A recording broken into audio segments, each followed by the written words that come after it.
on this recent project that I'm doing, which is a live album of the Zappa Plays Zappa tour from last year, from '07, I really came into trying to figure out what that balance is on this, because being that it's a live album, you want to make sure that you keep those elements that are realistic about a live performance. But part of what I wanted to do with this record is the information that's in these songs.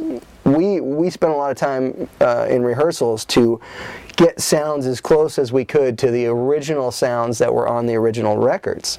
And to further embellish that, when I'm mixing it, I can actually use audio software to get even closer to those original sounds if I want to, which it's still using the actual live performance, but yet I'm able to further create the emphasis of the sort of time machine element. So if we're playing something that was originally recorded in the 60s, we can really make it sound like it happened in the 60s, even in this live performance situation. So even if we play a song from the 60s, 70s, and 80s back to back, I can have all those different eras reflected in the audio, even more so than if it was just the live performance. And because it's a fixed object, a record, I'm experimenting with doing that, as opposed to just saying, okay, somebody had a microphone that they held up and bootlegged the concert, and this is what it sounded like.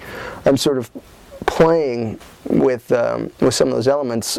But beyond that, there's a definite need for certain kinds of compression hardware elements that just have a sound. There is a sound that certain boxes have, and even if you have the emulation in software, it's not always the same thing. Although recent tests to compare, like a Neve 33609, a real deal compressor, versus the emulation, I had friends of mine, I did a little blind A/B test, and they couldn't tell the difference. So, it's that good. The stuff is really good these days, but you might need them in different areas of your signal chain if you're recording versus mixing,